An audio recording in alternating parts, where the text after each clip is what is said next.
In this December.19, 2017, photo, Rep. Blake Farenthold, R. Texas, arrives for a meeting of House Republicans on Capitol Hill in Washington. The House Ethics Committee is expanding its investigation of Farenthold to determine whether he lied to the committee in its inquiry into sexual harassment allegations.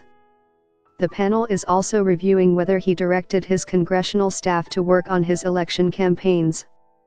Farenthold is the subject of an investigation into whether he sexually harassed a former member of his staff.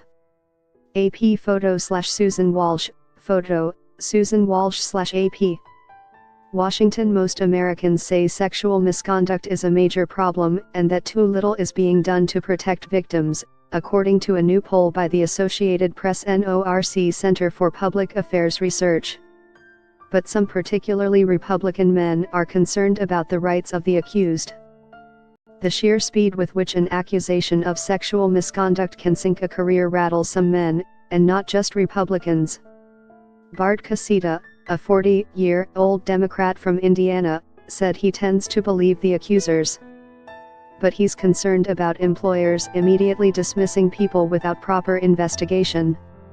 People think that men don't mind being that kind of guy, someone physically assertive with women, said Dan Lee, 65, a Palm Springs, California, Democrat who retired after a 4-decade career in computer science.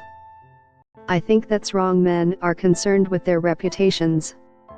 The poll shows that nearly 6 in 10 Americans think there is too little protection for the rights of people who have been victims of workplace sexual misconduct.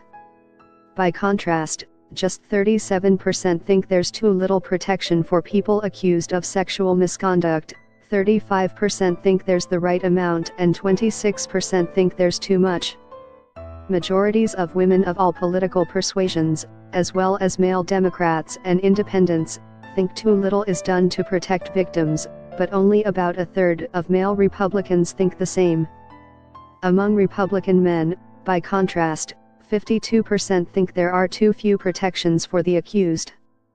Just 33% of Democratic men and 39% of Republican women think that's the case. Whether there's a balance to be struck between protections for accusers and the rights of those accused of sexual misconduct is part of America's reckoning with the problem.